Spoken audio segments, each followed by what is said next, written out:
Welcome to the Twist News. I'm Erika Grey. Today we're going to look at Donald Trump's trade deals versus the European Union's. Now, Donald Trump is really playing catch up, and the EU has about 76, on the way to 77 pacts versus the United States, which has had only 23. But Donald Trump, in his quest to even the tariffs and to make trade practices more fair, is actually breaking records in the amount of trade pacts he is now negotiating, and it's playing some catch up with the European Union. So we're going to look at some of the details here. We have, first of all, the minerals deal in Ukraine, which I've talked about on a previous broadcast. That's going to boost income for the United States, as well as not only boosting some income in the area of the investment fund and also possibly the construction that will take place in Ukraine, but it's also going to help the United States earn from Ukraine's minerals. So that was definitely a win. And then from there, it was announced the UK trade deal. So let me give you a few facts of the UK trade deal with the United States. It's a historic deal, and it provides the US unprecedented access to UK markets while also bolstering US national security. Let's see. $5 billion opportunity for new exports for U.S. farmers, ranchers, and producers, including $700 million in ethanol exports and $250 million in other agricultural products. Tariff reductions, of course, the ones that have discriminated against U.S. products are going to be reduced or eliminated. Competitive enhancements, the streamlined custom procedures, high standard commitments in intellectual property, labor, environment, and preferred access to high quality UK aerospace components. In addition, a deal now was just negotiated with China. Moreover, many companies now are coming to the United States. Italian Prime Minister Giorgia Meloni mentioned that Italian firms would invest billions of dollars in the U.S. in the coming years, particularly in natural liquefied gas, imports, and potential collaborations include Starlink, possible deal between Elon Musk's Starlink and Rome for encrypted satellite communications. Also, Italy will work with the U.S. on Mars missions. Then there is the U.S.-Ukraine deal. The U.S. will have preferential access to new Ukrainian natural resource deals, but not exclusive access. They'll have a joint investment fund for reconstruction and 50% of profits and royalties from these natural resources permits. 25%.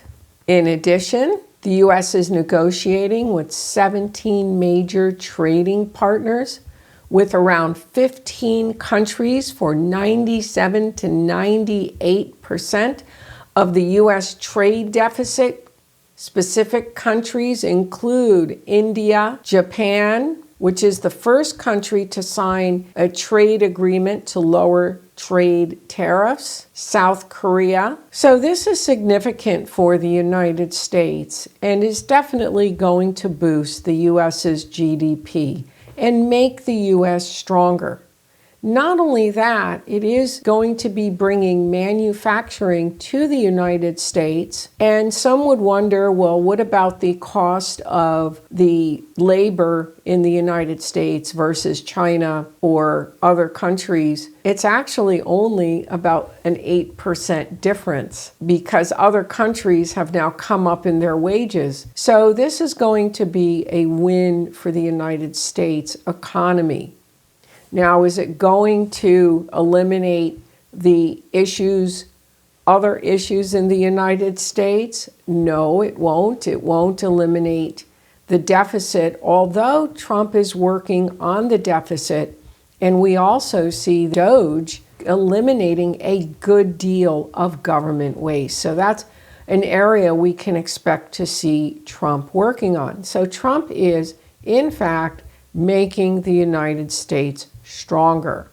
Now let's look at our counterpart, which is the European Union. While we have a stronger United States, we also have the EU that has its competitive compass, is deepening the internal market, which is going to significantly boost its GDP because it's going to eliminate a lot of costs, and they're also negotiating trade pacts. So let's see what's on the part of the EU. We have the EU and Singapore. They have just signed, and they're working on one with India.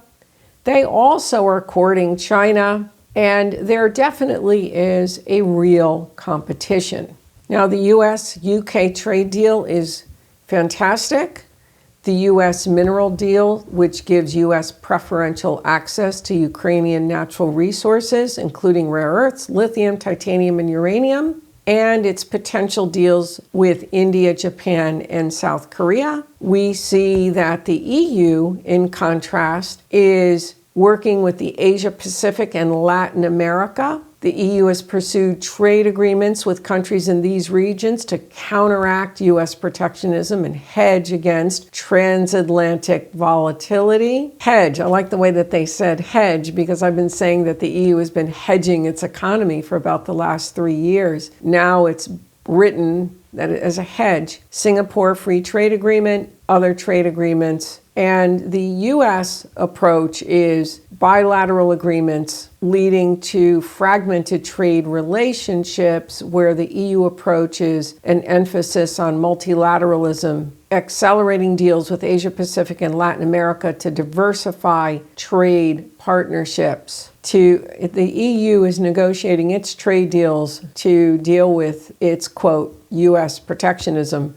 but they also are protectionist as well. And although they don't call it that, but both sides are actually protectionist, and both sling mud at the other. Well, actually, the U.S. doesn't sling mud at Europe like Europe slings mud at the United States. But the idea here is that in the future, the United States will remain very strong, but given the European Union's trajectory of taking in 10 more members, treaty change, deepening its internal market, capital markets, the areas that it's going to be deepening the internal market, and also its capital markets union, banking union, it also is going to be set up to take in even more members and have them in what's called concentric circles, or in an outer tier, potentially up to 42 members, bringing the union to 770 million citizens and having record-breaking trade pacts,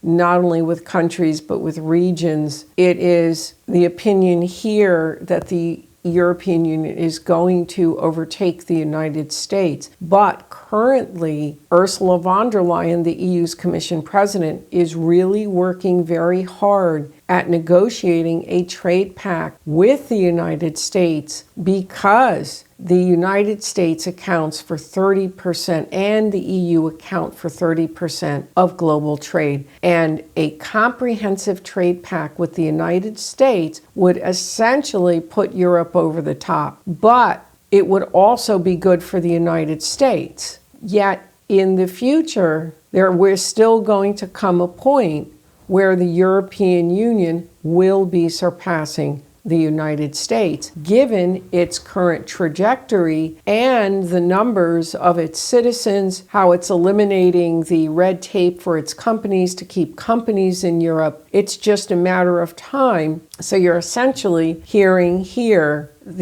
what the end of this is going to be. So Trump's policies in the interim are very smart, because he is keeping America strong. And America's going to need to remain strong in light of the new order that is emerging. Well, this has been Erika Grey of the Twist News. Be sure to subscribe to this channel and stay tuned for more.